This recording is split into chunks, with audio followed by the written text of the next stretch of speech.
And before I am reminded by somebody, Archie, could you give the tikas pahinga to the troops? Ikas!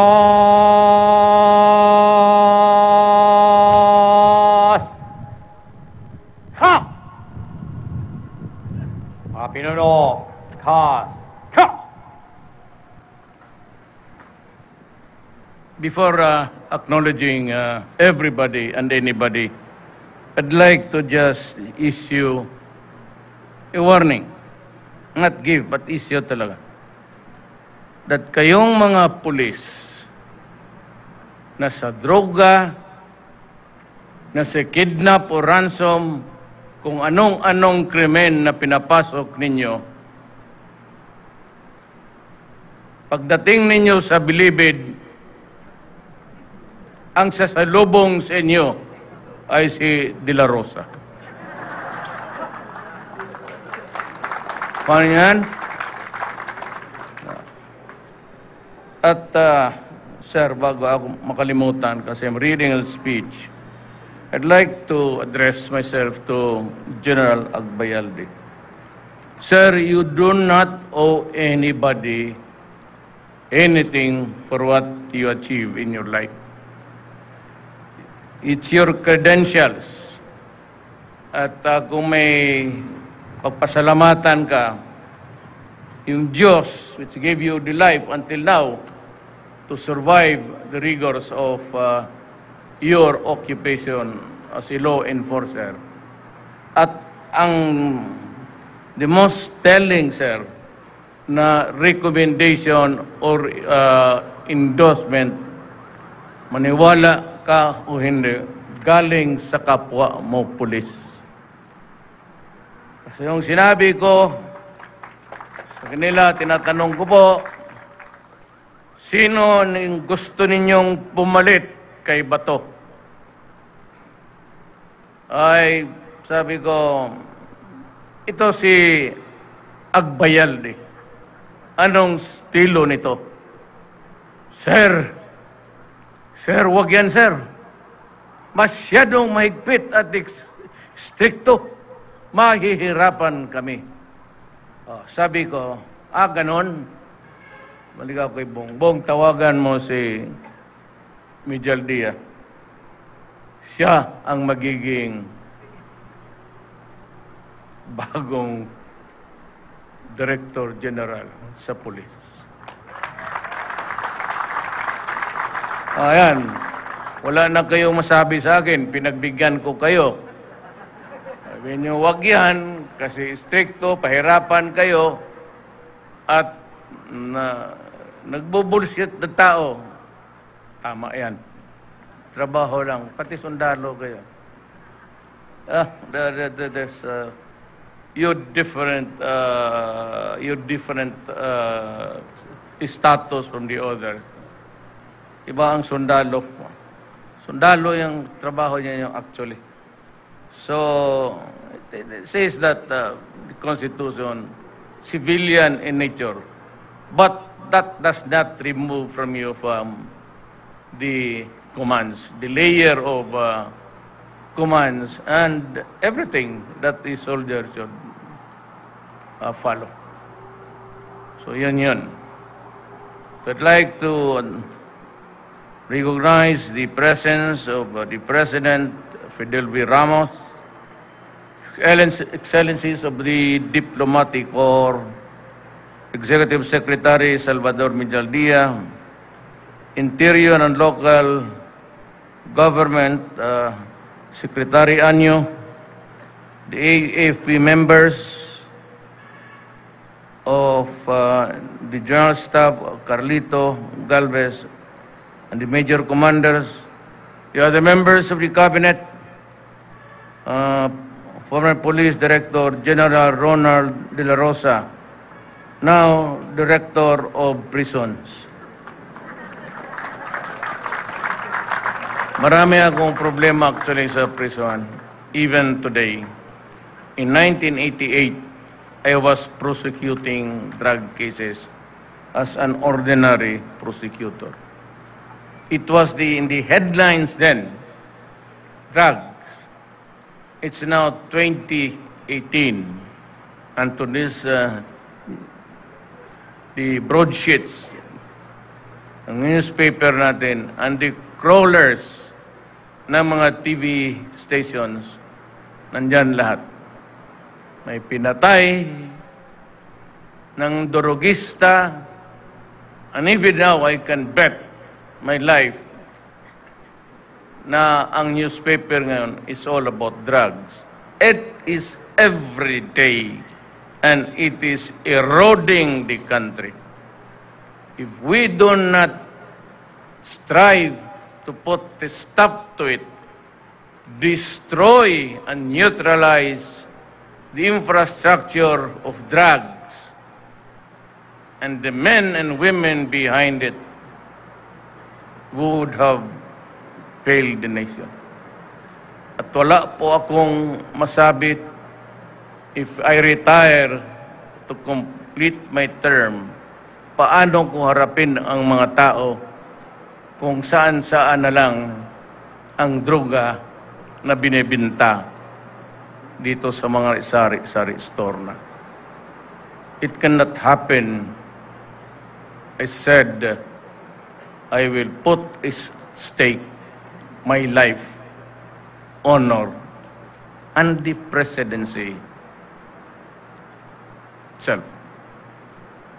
This fight of destroying drugs and the organized crime will continue until my last day in office. The officers and enlisted personnel and civil employees of the Philippine National Police, fellow workers in government, mga kababayan ko. It gives me great pleasure to join you today as we pay tribute to Director General Ronald De La Rosa's exemplary career as a police officer and his successful tour of duty as Chief of the National Police. Through his visionary leadership, General De La Rosa was able to steer our police force to great heights in the past 21 months. The unprecedented accomplishments of the PNP in this period attest to his determination to implement reforms and bring the organization closer to the people. During his tenure as Chief PNP, he oversaw an impressive 22% decrease in the total crime volume nationwide and a 10% improvement in the crime solution efficiency rate compared to the preceding 20-month period.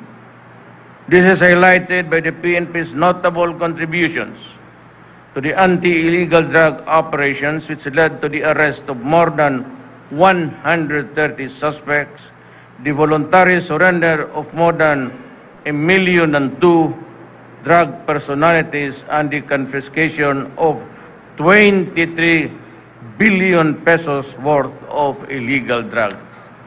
I also note General De La Rosa's crusade for cleaning the ranks of the PNP from within. Through his internal cleansing efforts, we were able to weed out scalawags who have long hampered the efficiency of our police force. I am happy we were able to weed out that at more than 85% of the police officers who were also tested positive have been dismissed from the service. We also salute the gallantry of our elite SAF troopers who joined our military offensives in Marawi last year. Their display of extraordinary bravery and heroism against extremist groups who sought to sow fear and violence in Mindanao is truly laudable. Alam mo, let me just cut myself for a moment to announce to you that the other day I place the honor of the 44 rather, of the sub-troopers who died in Mama Sapano. I granted them the Medal of Valor, all of them. I take this moment to emphasize that this administration will never allow the sacrifice of our police officers to be taken for granted. This government will give its full support to our uniformed personnel by enhancing their capabilities, modernizing their equipments, promoting their welfare, and take care of their families. Ito sasabihin ko sa iyo uli. You listen very carefully, every word of it. You just do your duty. In the performance of your duty, wala kayong problema sa akin. And I will take care of you. And I will protect you and defend you. Lahat. Magtrabaho ka lang in accordance with the requirements of the law in destroying and perhaps killing the criminals. I will be there for you. I will never, never allow any military man or police to go to jail unjustly for performing his duties. That you have my commitment. In return, I ask the brave men and women of the PNP to continue performing their duties, especially as we further intensify a war against criminality, illegal drugs, terrorism, and other threats to the security of our nation, our communities, our homes, and our families. As we bid farewell to General De La Rosa and join the entire police force to stand behind, he is a good choice, I assure you, the new PNP Chief Director, Oscar Albayalde. I am confident that through his leadership, we can further build our gains and create a more peaceful, just, and harmonious society. Congratulations to General De La Rosa, and good luck and welcome to your office, General Albayalde. Mga pinuno,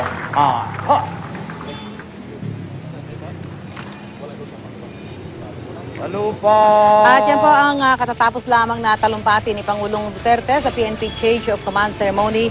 Yan po sa Camp Crame, kung saan dito sa Change of Command Ceremony, itinurn over ni retired Police Director General De La Rosa ang pagkahepe kay Police Director Oscar Albayalde. At dito ay binigyan din po ng Pangulo na ipagpapatuloy ang kampanya laban sa droga, sa mga ipinagbabawal na gamot hanggang sa huling araw niya sa kanyang panunungkulan bilang Pangulo ng Pilipinas. At sinabi din ng Pangulo na talagang susuportahan niya ang lahat ng miyembro ng pulis at militar kung ginagawa nila ng naaayon sa batas ang kanilang mga tungkulin. Samantala, ngayong araw ang pagsisimula ng bagong pamunuan ng Philippine National Police. Formal lang isinalin kay dating NCR Police Chief Oscar Albayalde ang pamumuno sa PNP mula kay retired Police Director General Ronald De La Rosa. Sa kanyang talumpati sa Change of Command Ceremony, iginiit ni Albayalde na bagamat ipagpapatuloy niya ang mga nasimulan ni De La Rosa, magkakaroon ng reforma sa institusyon, kabilang na ang standardization ng training sa mga pulis at pagsasailalim sa mga bagong pulis sa SAP training. Tiniyak din ni Albayalde na ipagpapatuloy niya ang kampanya kontra droga. Giit ni Albayalde, magiging patas siyang pinuno ng pambansang pulisya.